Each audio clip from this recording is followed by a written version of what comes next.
ছিল না, কোন ব্যাংকই ছিল না, সকলে একটি ব্যাংকে টাকা রাখতো, সেটা হচ্ছে আলামিন ব্যাংক। ব্যাংকের নাম কি বলেন? আলামিন ব্যাংক। ব্যাংকের নাম কি বলেন? ব্যাংকের নাম কি বলেন? আলামিন ব্যাংক। আল্লাহর হাবিবের বয়স যখন 39 বছর 11 মাস 29 দিন, আমার আল্লাহ আকবার বলে, জিবরাইল, ও জিবরাইল ফেরেশতা, আর দেরি করো না, তুমি এই মুহূর্তে নিয়ে আমার কোরআন নিয়ে চলো আমার বন্ধুর দরবারে। আল্লাহর আদেশ পাইয়া জিবরাইল আলাইহিস সালাম বাইতুল্লাহর সাথে আমার রাসূলুল্লাহ, মাকাম ইব্রাহিম রাসূলুল্লাহ, জমজম রাসূলুল্লাহ, হাদিস আপনারা যেখানে আছেন, মাতাব যেখানে, হাদিস আপনারা হজ করে চক্করে তাওয়াফ করে সেটাতে মাতাব পড়ে, মাতাবে আল্লাহ রাসূলুল্লাহ, জমজম করতে আল্লাহ রাসূলুল্লাহ, জিবরাইল আকবার বলে, আল্লাহ আল্লাহ আল্লাহ আল্লাহ, তোমার বন্ধুকে মাকাম ইব্রাহিম পাইলাম না, জমজম তুমি পাইলাম না, বাইতুল্লাহ পাইলাম না, খানায় কামে পাইলাম না, আমি এখন কোরআন কোথায় নিয়ে যাব? আমি এখন কোরআন কোথায় নিয়ে যাব? আল্লাহ বলেন, জিবরাইল ভালো মতো করে খেয়াল করো, আমার বন্ধু যে জায়গায় থাকবে, যেখানে থাকবে, যেখানে অবস্থান করবে, তুমি কোরআন সেখানে নিয়ে যাও। আমার বন্ধু যেখানে কোরআন সেখানে। হাদিস সব এখানে থাকলেন, যারা হজ করতে গিয়েছেন তারা দেখবেন বাইতুল্লাহ শরীফ থেকে 1.5-2 মাইল দূরে একটি পাহাড় আছে, পাহাড়ের নাম জবলে নূর। পাহাড়ের নাম কি বলেন? জবলে নূর পাহাড়। ওই পাহাড়ের লতা পাতা বিস্তৃত, যোগদান বলে বিস্তৃত, লতা পাতা বিস্তৃত, গাছ গাছের আচ্ছাদিত, আছে হেরা গুহা। গুহার নাম কি বলেন? হেরা গুহা। আল্লাহর হাবিব রউফুর রহিম জিন্দাবি আকা ওয়ালা মুহাম্মদ রাসূলুল্লাহ সাল্লাল্লাহু আলাইহি ওয়াসাল্লাম হেরা গুহার মধ্যে সেজদায় পড়ে কাঁদে, রব্বি হাবলি উম্মতি, রব্বি হাবলি উম্মতি। জিবরাইল বলে, আল্লাহ আল্লাহ, তোমার বন্ধুকে বাইতুল্লাহ পাইলাম না, মাকাম ইব্রাহিম পাইলাম না, জমজম পাইলাম না, খাদিজা পাইলাম না, তোমার বন্ধু দেখা যাচ্ছে বাইতুল্লাহ থেকে 2 মাইল ধরে লতা পাতা গাছ গাছালি বিস্তৃত পাহাড়ের গুহার মধ্যে, হেরা গুহার মধ্যে সেজদায় পড়ে কাঁদে, রব্বি হাবলি উম্মতি, রব্বি হাবলি উম্মতি। আল্লাহ গো, আমি সেখানে কোরআন নিয়ে যাব কিনা? আল্লাহ বলে, জিবরাইল আর দেরি করো না, আমার বন্ধু হাবিবুল্লাহ মুহাম্মদ রাসূলুল্লাহ সাল্লাল্লাহু আলাইহি সাল্লাম যেখানে থাকবে, যেই জায়গায় থাকবে, তুমি কোরআন সেখানে নিয়ে যাও। আমার বন্ধু যেখানে কোরআন সেখানে। এই জন্য রাসূল মক্কায় সূরার নাম মাক্কি, আল্লাহ রাসূল মদিনায় সূরার নাম মাদানী। ঠিক কিনা বলেন? না, সূরার নাম বাংলাদেশে আছে, পাকিস্তানে আছে, লন্ডনে আছে। বোঝা গেল, আমার রাসূল মক্কায় সূরার নাম মাক্কি, আমার রাসূল মদিনায় সূরার নাম মাদানী। কথা কোন ঠিক কিনা? জিবরাইল আদেশ পাইয়া, হুকুম পাইয়া, অর্ডার পাইয়া, নির্দেশ পাইয়া চলে গেলেন হেরা গুহার মধ্যে। যায়া বলতেছেন, ইকরা। কোরআন কারীমের প্রথম শব্দ হচ্ছে ইকরা। প্রথম শব্দ কি বলেন? ইকরা। অর্থ হচ্ছে আপনি পড়ুন। রাসূল বলতেছেন, মানা বিকারিন, আমি পাঠক নই। কিছু কিছু বন্ধুরা বলে, আমার দোস্তরা বলে, আমার নবী নাকি কোরআন পড়তে জানে না। নাউযুবিল্লাহ বলেন না? আমার নবী কোরআন পড়তে পারে কি পারে না? জানে কি জানে না? তাহলে রাসূল বলছেন, বয়স্ত মুআল্লিমান, আমি শিক্ষক হিসেবে প্রেরিত হয়েছি। আমাকে আল্লাহ পাক টিচার বানায়া, শিক্ষক বানায়া, মুআল্লিম বানায়া, উস্তাদ বানায়া এই পৃথিবীতে প্রেরণ করছে। বলে সুবহানাল্লাহ। আমি জানতে চাই, প্রশ্ন করতে চাই, দিনাজপুরের ভাই বাবাদেরকে, শিক্ষিত সমাজদেরকে, প্রথমে কি ছাত্র হই না উস্তাদ? প্রথমে হই, প্রথমে ছাত্র, তারপরে কি উস্তাদ। প্রথমে ছাত্র হওয়ার পরে লেখাপড়া করে 1 2 3 4, ঠিক আছে, এরকম ক্লাস করে করে তারপরে সে কি করে দাখিল পাস করে আলেম হয়, মাওলানা হয়, তারপর উস্তাদ হয়। কথা বলতে কিনা?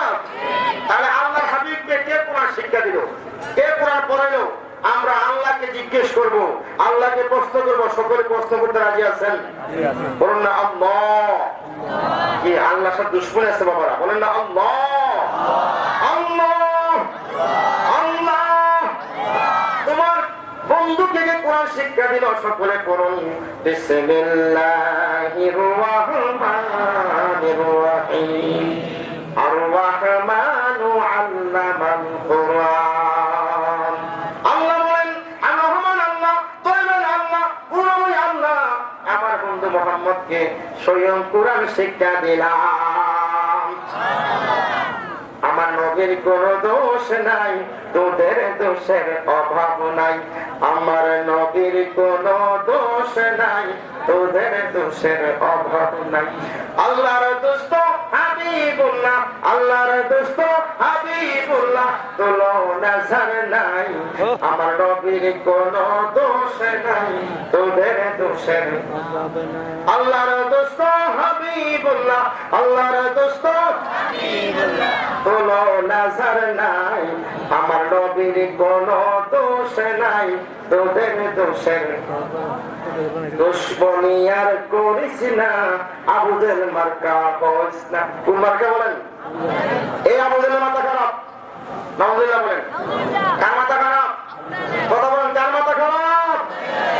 আবু জাহেল মাথা খারাপ করেছে।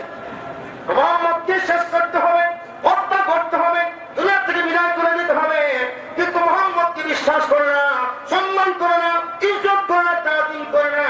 কিন্তু রাতের অন্ধকারে আল্লাহর হাবিবের করে পিছনে আইসা আবু জাহেল, আবু লাহাব, উতবা, শাইবা, মুগীরা প্রমুখ কাফেররা আমার নবীর ঘরের পেছনে আইসা কান লাগায়া কোরআন শরীফ শুনে। সুবহানাল্লাহ। কি তেলাওয়াত শুনে? কোরআন তেলাওয়াত শুনে। একদিন নয়, দুই দিন নয়, অসংখ্য গণিত দিনে আবু জাহেল, আবু লাহাব, উতবা, শাইবা আল্লাহর নবীর ঘরের পেছনে আইসা কান লাগাইয়া কোরআন শরীফ তেলাওয়াত শুনতেছে। একদিন গভীর রাত্রে আবু জাহেলের সাথে আবু লাহাবের দেখা। কার সাথে দেখা বলেন? আবু জাহেলের সাথে আবু লাহাবের দেখা। আবু লাহাব ছিলেন নবীর আপন চাচা।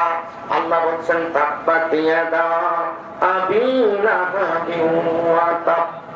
আবু লাহাবের দুই হাত ধ্বংস হোক। কি হোক? দুই হাত ধ্বংস হোক। তবে আদম রাসূল, দুশমন রাসূল, আহমদ রাসূল, তাদের সম্পর্কে আল্লাহ পাক কোরআনে গজব নাযিল করছে। ঠিক কিনা বলেন? তাব্বাত ইয়াদা আবি লাহাবিন ওয়া তাব। সে আবু জাহেল কি বলতেছে? হে আবু জাহেল, আস্তে কথা বল, মুহাম্মদ জেনে যাবে। সুবহানাল্লাহ বলেন। সুবহানাল্লাহ। বলতেছে মুহাম্মদের ঘরের পেছনে আইসা এই জন্য কোরআন শরীফ তেলাওয়াত শুনি। মুহাম্মদকে বিশ্বাস করি না, সম্মান করি না, তাজিম করি, ইজ্জত করি না, কিন্তু মুহাম্মদের জবান থেকে কোরআন শরীফ তেলাওয়াত শুনতে ভালো লাগে। আমরা কোরআন তেলাওয়াত চাই কি চাই না? কোরআন তেলাওয়াত সকলে চান কি চান না? তাহলে আপনার সন্তানকে দিনাজপুর ফুলতুলি গাউসিয়া সুন্নিয়া মাদ্রাসায় ভর্তি করতে হবে। মাদ্রাসায় আসলে তো আপনার ছেলে কোরআন শরীফ পড়বে। ঠিক কি বলেন?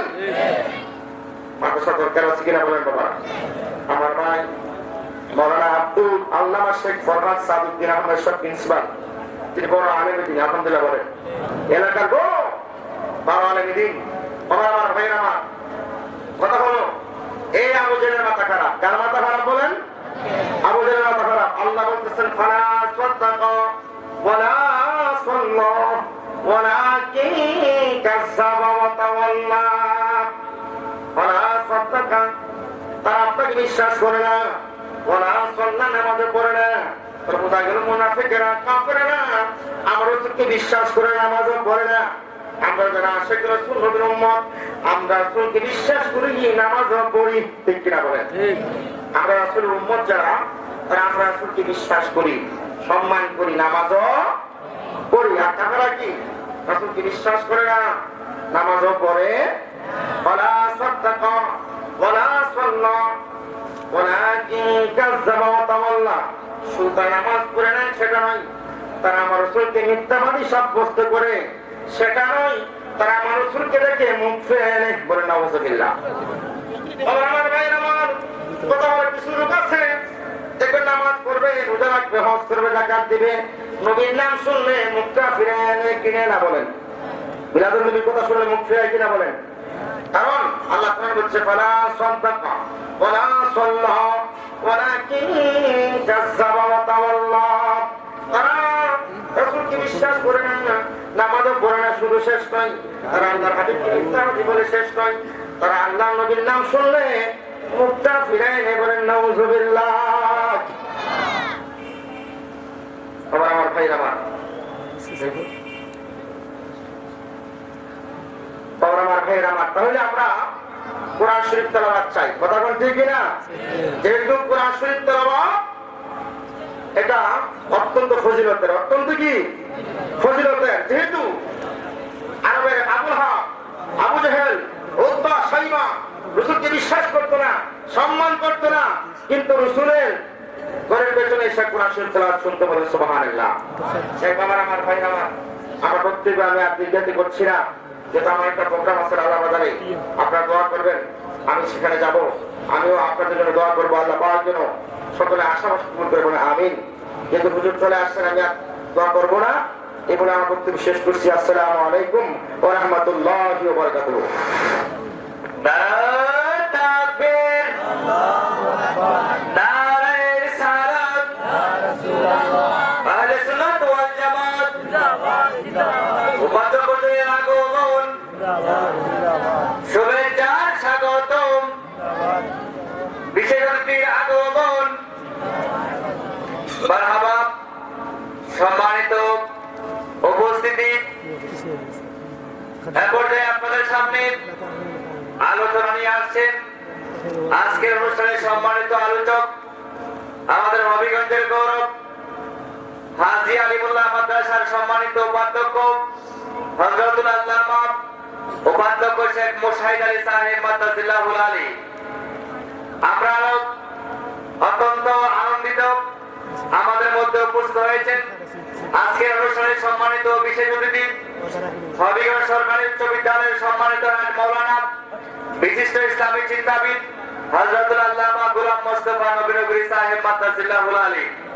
এখন আপনাদের সামনে আলোচনা পেশ করার জন্য আমি বিনীতভাবে অনুরোধ করছি আজকের অনুষ্ঠানের সম্মানিত আলোচক হযরতুল আল্লামা হযরত মাওলানা উপাধ্যক্ষ শেখ মুশাহিদ আলী সাহেব মাদ্দাজিল্লাহুল আলীকে।